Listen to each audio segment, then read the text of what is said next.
This is part 7 of our daily Indian Polity and Constitution MCQ series. In this series, we will again discuss 20 questions. So let's start. First question is, with a reference to the amendment to the Constitution, which of the following statement is are correct? The procedure regarding to the amendment to the Constitution is provided under Article 368. Constitution में amendment तीन तरीक़ों से होता है. Amendment by simple majority of the parliament.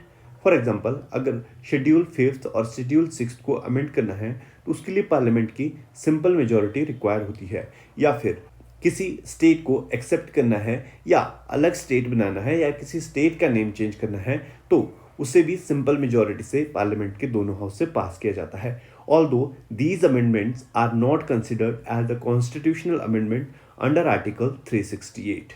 Second is amendment by special majority of the parliament. जैसे कि fundamental rights या फिर directive principle of state policy को अमेंड करना हो तो उसे स्पेशल मेजॉरिटी रिक्वायर होती है पार्लियामेंट के दोनों हाउस की.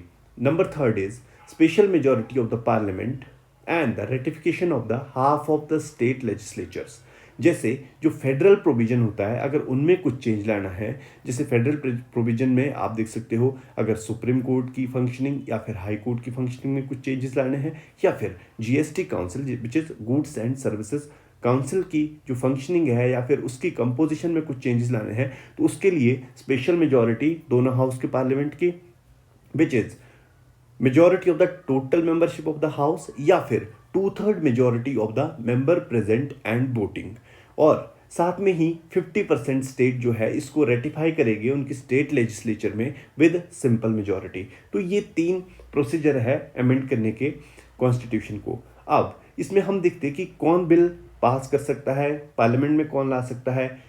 सबसे पहले जो बिल होते हैं वो कोई भी ला सकता है, या तो मिनिस्टर ला सकता है या प्राइवेट मेंबर्स ला सकते हैं.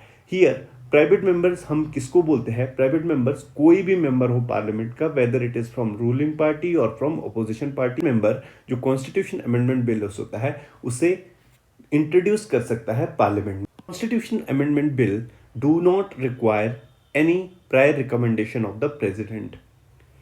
ये जो बिल पार्लियामेंट में पास होता है वो दोनों हाउस में सेपरेटली पास होता है और that is with the special majority. जो ऑर्डिनरी बिल्स होते हैं अगर उसमें डेडलॉक हो जाता है तो उसके लिए अंडर आर्टिकल 108 में प्रोविजन है जॉइंट सेटिंग का.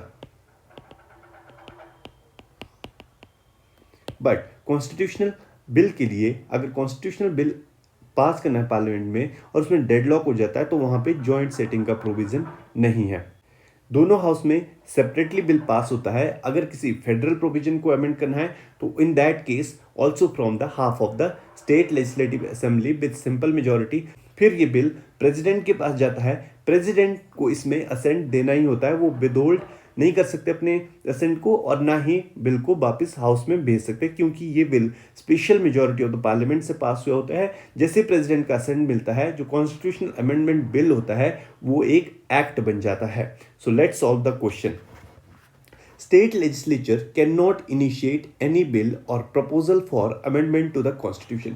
Yes, this statement is correct. जो कॉन्स्टिट्यूशन को अमेंडमेंट करने के लिए बिल होता है वो सिर्फ पार्लियामेंट में ही इनिशिएट किए जाते हैं. कोई भी स्टेट लेजिस्लेचर ऐसा बिल इनिशिएट नहीं कर सकती है. Number second is in case of disagreement between the two houses the deadlock may be resolved by a joint sitting of the parliament. This statement is incorrect because there is no provision for the joint sitting in case of constitutional amendment bill. So correct answer is A, which is 1 only. Question number 22. Consider the following statements regarding an ordinance. Here ordinance is issued by president in case of the parliament or governor in case of the state legislative assembly. Ordinance is a special law-making power of the president under Article 123 and governor under 230. Ordinance is issued when both the house or one of the house of the parliament is not in session. This is a special law-making power of the president or governor. So let's discuss the question. It can be promulgated to amend an act of parliament. This statement is correct. Ordinance से कोई भी act parliament का जो होता है वो amend किया जा सकता है, रिपील किया जा सकता है, या ऑर्डिनेंस को अमेंड किया जा सकता है या रिपील किया जा सकता है through ordinance. Second statement is it can be promulgated with retrospective effect. जो पार्लियामेंट लॉज बना सकती है, जो उस टाइम पार्लियामेंट के पास पावर होती है, वो सभी पावर प्रेसिडेंट के पास भी होती है. So yes, it can be promulgated with retrospective effect. Number third is it can not be री-प्रोमलगेटेड. This statement is not correct. Although ये अनकॉन्स्टिट्यूशनल है कि रिपीटेडली सेम सब्जेक्ट पे law banana, but we have seen number of times कि same subject पे भी रीप्रोमलगेटेड किया जा सकता है. सो this is incorrect statement. It can be promulgated only when the Lok Sabha is not in session. This is incorrect statement. Law बनाने के लिए दोनों हाउस पार्लियामेंट होनी चाहिए. अगर एक हाउस पार्लियामेंट नहीं है तो ये ऐसा नहीं है कि अगर लोकसभा ही नहीं है, अगर राज्यसभा भी नहीं है तो भी प्रोमलगेट किया जा सकता है. सो 1 and 2 ओनली ए.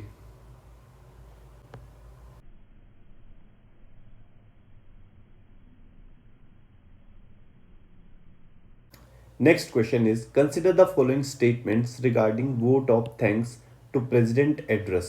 में जो फर्स्ट सेशन होता है उसमें जब पार्लियामेंट मिलती है तो उस टाइम प्रेसिडेंट आके बोथ हाउस को एड्रेस करते हैं, और उस एड्रेस के बाद प्रेसिडेंट ये सारी चीज़ें बताते हैं कि गवर्नमेंट की क्या क्या पॉलिसी और प्रोग्राम्स इस ईयर में रहने वाले हैं. उस पूरे एड्रेस के बाद वोटिंग होती है हाउस में, और वो हाउस जो है वो वोटिंग जो है वो मेजॉरिटी से पास होना चाहिए. अगर ये डिफीट हो जाता है तो जो है वो गवर्नमेंट को रिजाइन करना होता है, या फिर से जो है वो मेजॉरिटी को प्रूव करना होता है.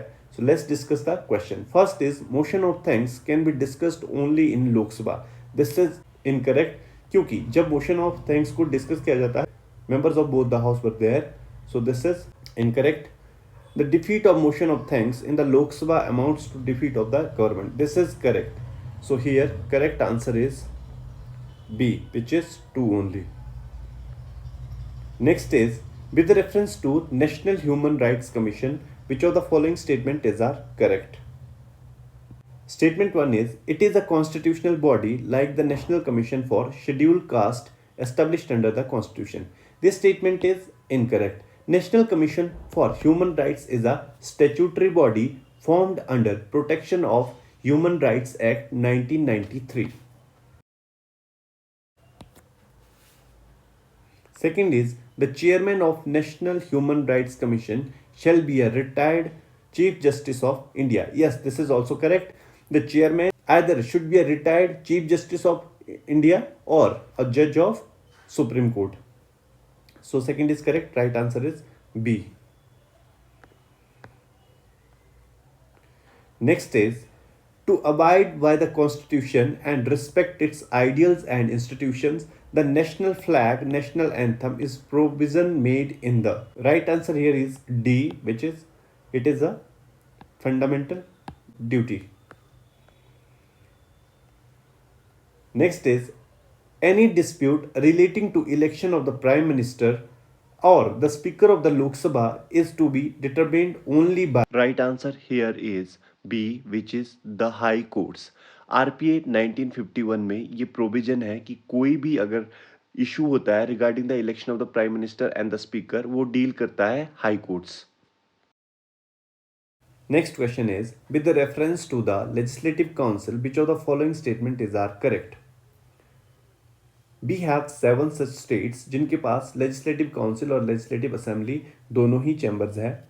ये आर्टिकल 169 में एक प्रोविज़न है कि पार्लियामेंट बना सकती है और एबॉलिश कर सकती है स्टेट लेजिस्लेटिव काउंसिल को अगर स्टेट उस रिस्पेक्ट में एक रेजोल्यूशन पास करे विद स्पेशल मेजॉरिटी. पहले स्टेट एक रेजोल्यूशन पास करता है जिसको लेजिस्लेटिव काउंसिल चाहिए या फिर एबॉलिश करना है या फिर क्रिएट करना है उसके रिस्पेक्ट में. फिर उसके बाद ये प्रोविजन पार्लियामेंट में डिस्कस होता है दोनों हाउस में. वहाँ पर सिंपल मेजॉरिटी से दोनों हाउस में सेपरेटली एक रेजोल्यूशन पास होता है. अगर पास हो गया तो उस हिसाब से जो लेजिस्लेटिव काउंसिल है स्टेट में बनती या एबॉलिश होती है. फर्स्ट स्टेटमेंट है द क्रिएशन और abolition of the legislative council requires an amendment to the constitution. This is wrong statement. ये कॉन्स्टिट्यूशनल अमेंडमेंट नहीं होता. ये आर्टिकल 169 के अंडर एक प्रोविजन है क्रिएशन और एबॉलिशन के लिए. Second is the final power of providing the composition of the legislative council is given to the governor of the concerned state. No, it's the parliament. जैसे हमने देखा कि बाद में पार्लियामेंट लॉ पास करती है, अगर पास हुआ तो बनती है, एबॉलिश होती है. So here correct answer is D. Both the statement are incorrect. Next is, with reference to amendment to the constitution, which of the following statement is are correct? State legislature cannot initiate any bill or proposal for amendment to the constitution. This is correct. In case of disagreement between the two houses, the deadlock may be solved by the joint session of the parliament. This is incorrect. So right answer is A. ये question repeat हो गया. Next is assertion and reason type questions. First is, under the constitution, the chief minister hold office till the pleasure of governor. But here, governor is not free to appoint the chief minister or remove him. जब तक वो majority को enjoy करता है state legislative assembly में, तब तक governor उन्हें रिमूव नहीं कर सकते हैं. Although he holds the office till the pleasure of governor. Next is, the chief minister is appointed by the governor. Yes, this is correct, but this also doesn't mean कि governor किसी भी individual को chief minister appoint कर सकते हैं. ये वही व्यक्ति को अपॉइंट कर सकते हैं जिनकी जो मेजॉरिटी इंजॉय करते हो स्टेट लेजिस्लेटिव असेंबली में. सो here correct answer is a, which is both the statement are true and reason is the correct explanation of assertion. Next is, Lord Ripon's resolution of 1882 was hailed as Magna Carta of local government. Reason, Lord Ripon is regarded as the father of local self-government in India. Yes, this is also correct. So right answer here is B, but reason यहाँ पे सही नहीं है, second. Next is, 73rd amendment to the constitution gives a constitutional status to the Gram Sabha. This statement is correct. 73rd amendment 1992. And reason, the Balwant Rai Mehta committee reports made a formal mention of the Gram Sabha. This is incorrect. Statement is C.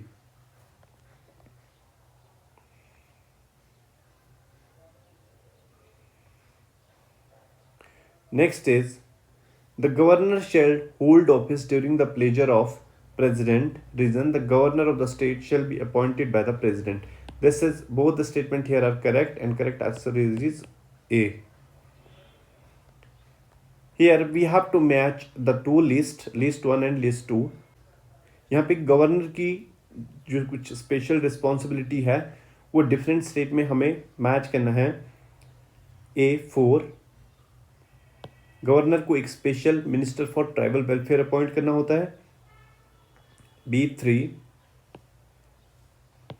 Development of backward areas. C1, law and order की special responsibility होती है governor के पास. And D, which is 2, governor के पास एक special responsibility होती है administration of tribal areas. So here correct answer is C.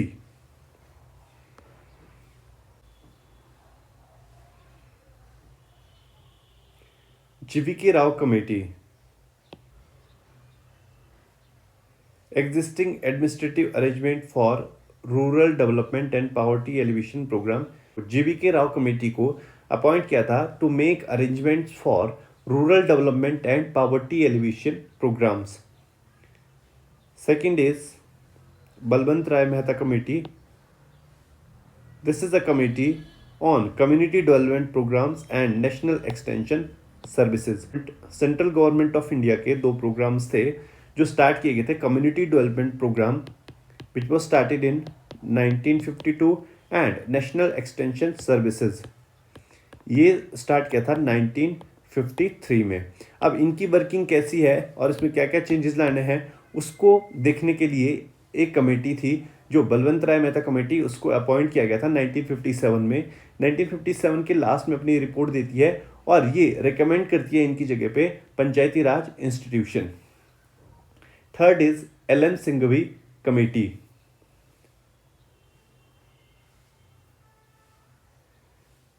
This is C2, which is revitalization of the PRIs for democracy and development. And last Ashok Mehta committee. Ashok Mehta committee is on Panchayati Raj institution. Strengthen करने के लिए इसे appoint किया गया था 1977 में जनता government ने, और इसने अपनी रिपोर्ट 1978 में सबमिट करी थी. So here correct answer is C. Next is governor of a state possess executive, legislative and judicial power analogous to the president.